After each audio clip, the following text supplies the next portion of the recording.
Nadira, Natasha yang tiduran di samping menantunya juga ikut terbangun. Nak, buru-buru Natasha mengambilkan segelas air putih. Kamu mimpi buruk ya? Natasha duduk di tepi kasur dan mengusap dahinya. Nadira mengambil segelas air putih itu dan meneguk 3 kali, lalu memberikan lagi pada Natasha. Sampai beberapa detik berlalu Nadira belum mengatakan apa-apa. Terlihat masih mengatur nafas. Mimpi. Semua itu hanya mimpi. Syukurlah. Nadira baru saja mimpi buruk. Mimpi terburuk yang pernah dia alami. Putranya diculik dan disiksa. Menangis dan memohon agar siksaan itu berhenti. Tapi Jessica justru semakin gencar menyiksanya. Nak, Ma, aku mimpi buruk. Aku mimpi Jessica menculik Samudra dan menyiksanya. Aku harap ini hanya mimpi buruk biasa, bukan firasat seorang ibu yang putranya benar-benar disiksa. Natasha menggeleng dan menarik menantunya dalam pelukan. Mama yakin sekarang Samudra baik-baik saja. Kenapa Mama bisa seyakin ini? Karena doa kita selalu mengiringinya. Doa kita akan menjadi pelindung dimanapun Samudra berada. Usapan lembut dari Natasha di punggungnya membuat perasaan Nadira lebih lega. Seperti yang beliau katakan, Nadira juga berharap sekarang putranya baik-baik saja. Mama tidak bisa melarang kamu untuk tidak khawatir. Tak ada seorang ibu yang tak khawatir putranya hilang. Tapi Mama berharap kamu tetap tenang ya. Mama tidak mau kamu terlalu tertekan dan berpengaruh ke kesehatan. Ingat ada anak lain yang harus kamu jaga. Iya, Ma. Nadira melepas pelukan dan mengusap perutnya yang masih rata. Sejauh ini Nadira merasa baik-baik saja. Semoga janin dalam perutnya juga baik-baik saja, meskipun tadi malam ia sempat terguncang dan syok. Oh ya, Ma. Sekarang Mas Sagara ada di mana? Sagara, papa kamu dan yang lain, masih melanjutkan pencarian. Mama juga belum mendapatkan kabar terbaru dari mereka. Mama baru bangun saat kamu bangun tadi. Mama telepon mereka dulu. Natasha menelpon nomor Prayoga dulu. Di dalam sebuah mobil yang terparkir di pinggir jalan di bawah pohon, terdengar suara dering ponsel. Dering pertama tidak membangunkan si pemilik ponsel yang masih tertidur. Posisi tidurnya terlihat tidak nyaman, namun karena kelelahan tetap terlelap juga. Tidurnya pun terlihat tidak tenang. Raut wajahnya berubah-ubah seolah sedang bermimpi berbagai jenis mimpi. Kerutan dahi dan gelengan kepala, yang paling mendominasi, mengisyaratkan kekhawatiran yang berlebihan. Dret, dret. Dering kedua Sagara terbangun. Tubuhnya tersentak, kaget. Ponsel. Setengah sadar Sagara mengambil ponsel di dashboard mobil. Menempelkan ke telinga dengan buru-buru. Tadi malam Sagara berhenti sejenak di sini. Rencana ingin beristirahat beberapa menit.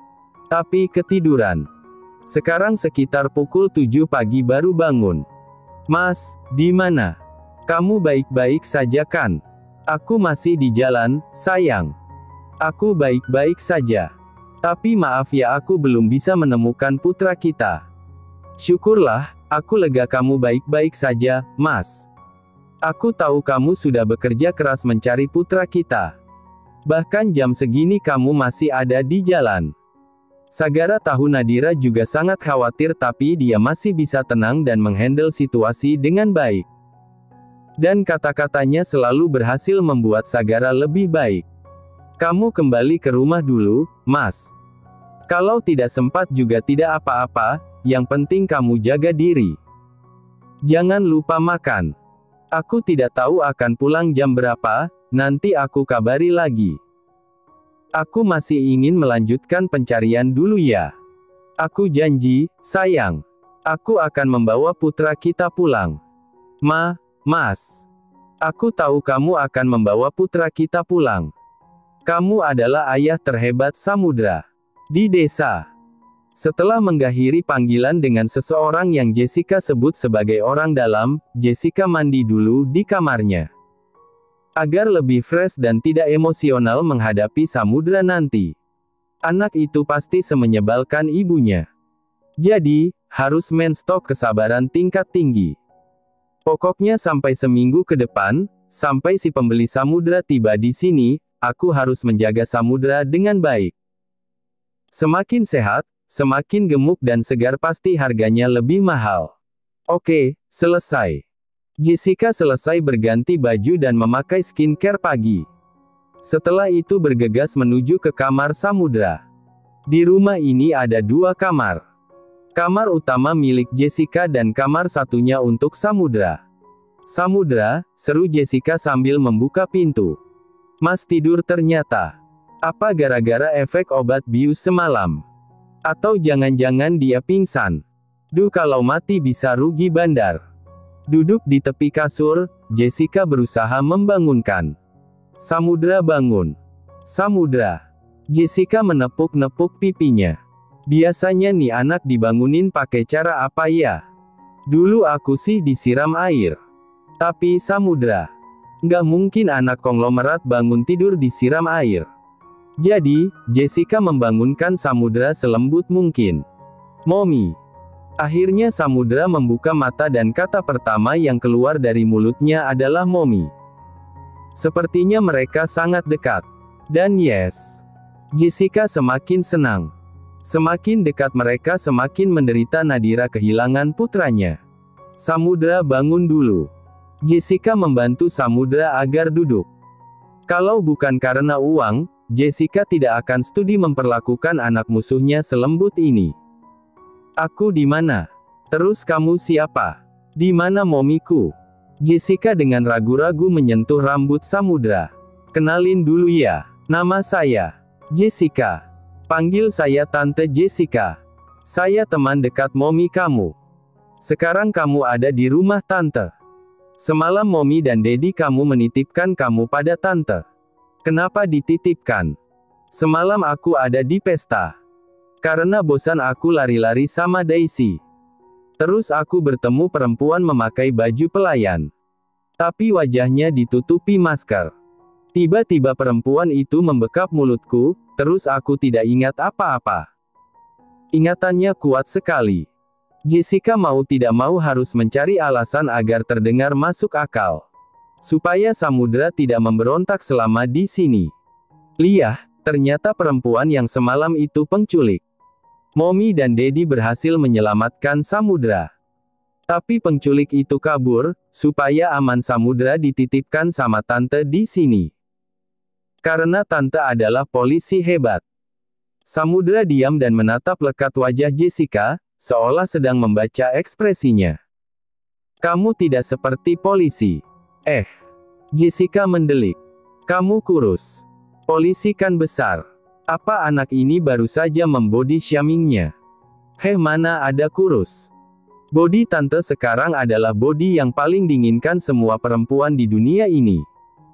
Bukan kurus tapi langsing. Ingat ya langsing. Samudra mengerucutkan bibir.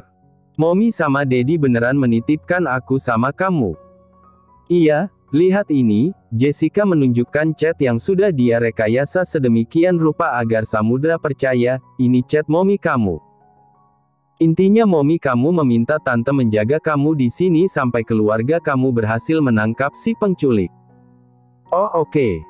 Tapi bisakah aku bertemu Momi dan Dedi sebentar? Aku ingin melihat mereka.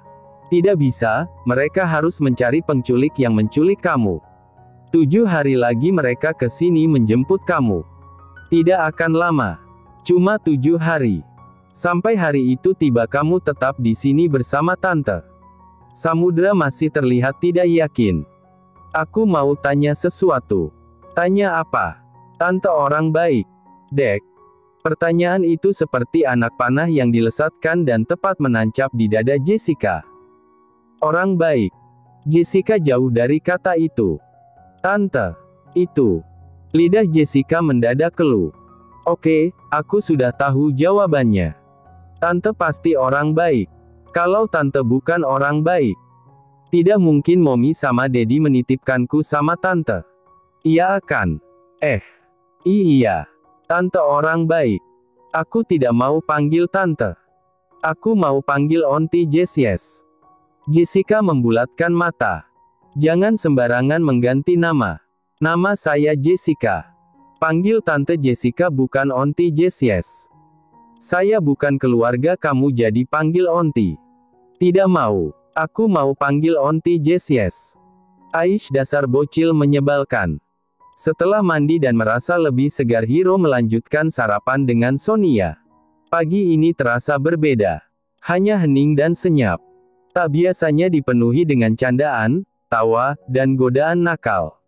Kasus penculikan Samudra ini membuat mereka sangat khawatir, bahkan mau makan pun rasanya sulit menelan. Belum ada tanda-tanda Samudra ditemukan, Kak? Tanya Sonia.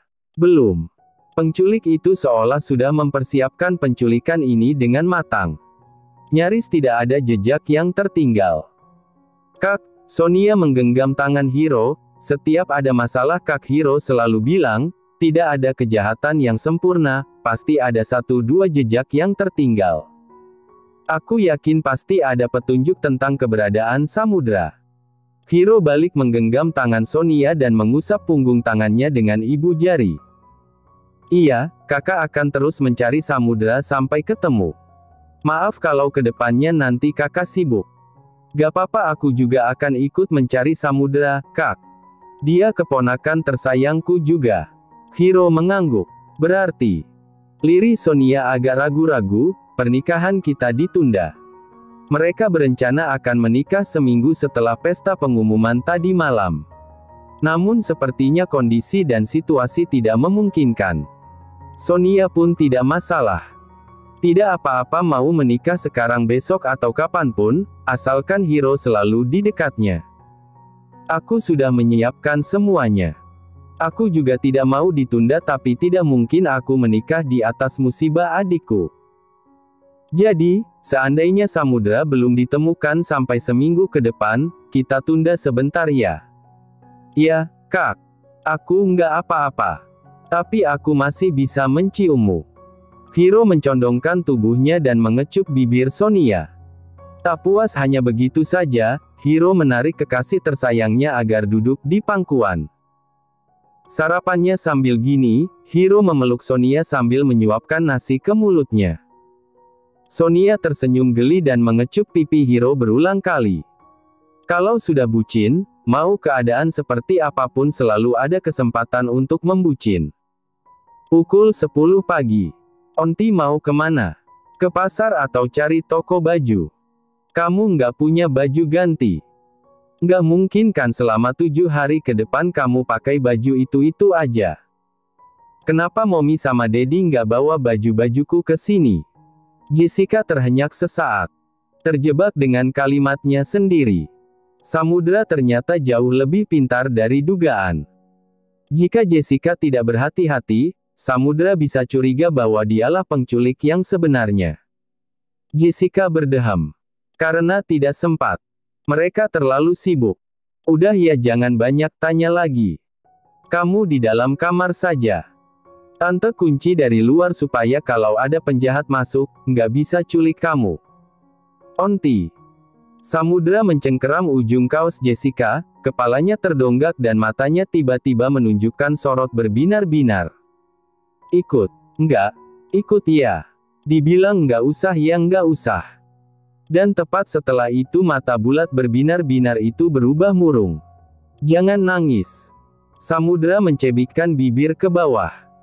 Tante bilang jangan nangis. Hiks. Cek. Oke. Seketika itu mata Samudra kembali cerah.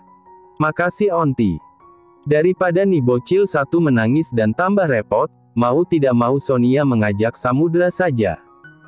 Mereka mengendarai motor. Motor ini sudah ada di rumah ini saat Jessica tiba di sini. Sepertinya si orang dalam itu sudah menyiapkan segalanya, termasuk rumah dan motor ini sebagai fasilitas Jessica. Onti, aku susah. Pelan-pelan naiknya. Aku belum pernah naik motor. Biasanya aku selalu naik mobil. Ya iya, si anak orang kaya. Jessica tanpa sadar tersenyum dan membantu Samudra naik ke atas motor. Hup. Tiba-tiba tangan kecil itu melingkar di perutnya, membuat Jessica tersentak. Ayo berangkat. Mendadak Jessica merasa seperti ibu yang membawa anaknya ke pasar. Ayo Onti. Ayo. Aku tidak sabar ke pasar. Aku tidak pernah ke pasar. Apa tempatnya luas seperti di mall? Pasar lebih sederhana. Apa ada banyak mainan di sana? Kenapa yang kamu pikirkan selalu mainan? Kalau gitu, apa ada banyak makanan? Jessica tersenyum, apakah di kepala kamu isinya hanya mainan dan makanan? Jessica menstarter motor dan melaju menyusuri jalanan. Meskipun agak terpencil, jalanan ini tidak terlalu buruk. Setidaknya masih bisa dilewati dengan nyaman. Bahan yang jalan ini seperti cor-coran semen dan kerikil. Wah, bagus sekali pemandangannya Onti. Tempat tinggal mereka sekarang ada di lereng gunung. Sebagian besar ladang petani ditanami padi, kacang-kacangan, jagung, umbi-umbian, labu, dan berbagai jenis sayuran. Sekarang sedang musim panen, jadi banyak tanaman hijau terhampar. Dari tempat yang lebih tinggi, pemandangannya luar biasa indah. Itu namanya padi, tanaman yang menghasilkan beras, kamu tahu itu? Tidak tahu. Aku tidak pernah melihat tanaman padi secara langsung. Lalu apa yang kamu lihat selama ini? Gedung Dedi setinggi 40 lantai, gedung mall, gedung-gedung tinggi di pinggir jalan. Semua yang aku lihat adalah tembok. Jessica tertawa lagi. Dan sesuai perkiraan, anak orang kaya plus anak kota pasti mainannya tidak jauh-jauh dari rumah, gedung, dan wisata ala-ala Disney. Segala petunjuk sudah mereka lakukan untuk mencari samudera, tapi sampai sekarang belum ditemukan juga. Akhirnya setelah berdiskusi, mereka sepakat mulai menyebarkan sayembara. Mereka mengiklankan pencarian samudera di berbagai media. Mulai dari iklan AdSense sosial media, seperti Instagram, TikTok, YouTube, dan lain-lain. Iklan di game, di TV, koran, majalah, dan semuanya. Hadiah 1M menanti mereka jika berhasil menemukan samudera. Apa kita sebarkan wajah Jessica juga? Tapi kita belum punya bukti valid Jessica yang menculik samudera. Tanya Hiro. Sebarkan juga. Aku yakin 100% pasti Jessica pelakunya, ucap Sagara penuh keyakinan, kalaupun Jessica bukan pelaku penculikan ini. Dia harus tetap dihukum karena kasus penculikan Sonia dan Nadira waktu itu. Akhirnya mencari informasi tentang Jessica terutama foto-fotonya untuk disebarkan juga. Mas. Nadira langsung menyambut kepulangan suaminya dengan pelukan. Maaf baru pulang sekarang. Sagara membalas pelukan istrinya dengan erat sekali. Memejamkan mata sembari menghirup dalam-dalam aromanya yang selalu menenangkan. Pulang, Nadira adalah tempat ternyaman Sagara untuk pulang. Dan maaf juga aku belum bisa menemukan putra kita. Tidak, Mas. Kamu tidak perlu minta maaf. Aku tahu kamu sudah berusaha semaksimal mungkin. Nadira melepas pelukan dan menangkup pipi suaminya. Jadi, jangan menyalahkan diri sendiri lagi ya. Sagara mengangguk. Ya udah sekarang mandi, ganti baju, makan terus istirahat sebentar. Sekarang sudah jam 8 malam, Sagara sudah mandi, berganti baju, makan malam dan sekarang beristirahat sebentar di pangkuan istrinya. Samudera sedang apa kira-kira sekarang? Tanya Sagara dengan kedua mata terpejam. Sedang baik-baik saja, mungkin dia sedang menonton TV. Nadira mengusap rambut suaminya yang sudah agak panjang. Aku juga tidak tahu apa yang Samudera lakukan sekarang, Mas. Entah bagaimana penculik itu memperlakukan putra kita. Tapi aku ingin selalu berucap yang baik. Karena ucapan adalah doa. Aku membayangkan sekarang putra kita sedang menonton TV, makan ayam goreng yang enak, dan kalau bosan dia bermain. Lalu jika sudah waktunya tidur, penculik itu mengantar putra kita tidur. Aku tahu ini terdengar aneh dan mustahil. Tidak ada penculik yang memperlakukan tawanannya dengan lembut. Tapi itu adalah doaku dan harapanku. Sagara mengangguk. Sejak kemarin Sagara selalu khawatir dan berpikir negatif. Selalu terbayang-bayang putranya disiksa oleh si penculik itu. Samudra anak yang aktif dan banyak mau, Sagara khawatir mereka kesal dengan permintaan Samudra dan memukulnya. Tapi ada benarnya juga yang istrinya katakan, mungkin sebaiknya Sagara berpikir positif agar aura di sekitar putranya juga positif. Ya, sayang. Semoga Samudra baik-baik saja. Tiba-tiba Sagara pindah posisi membalik badan sehingga posisi wajahnya menghadap perut Nadira. Aku belum menyapa anakku yang satunya hari ini. Bagaimana kabarmu hari ini, jagoan Dedi? Sagara mengusap perut rata istrinya. Maaf untuk hari ini dan beberapa ke depan nanti Dedi akan sibuk. Dedi mencari kakak kamu yang hilang. Tapi jangan khawatir, Dedi akan segera menemukannya. Mendekatkan wajah, Sagara menyempatkan sebuah kecupan di perut rata istrinya. Kamu ayah yang hebat, Mas. Kamu ibu yang luar biasa, sayang. Di tengah keharuan itu, tiba-tiba ponsel Sagara berdering. Dengan secepat kilat Sagara terduduk. Sagara hanya memberikan nada dering pada nomor tertentu. Jika nada dering itu berbunyi, pasti ada yang penting. Benar, Levi yang menelpon. Halo, Levi, ada informasi apa? Ada yang menelpon, Pak. Katanya dia melihat perempuan yang mirip dengan Jessica.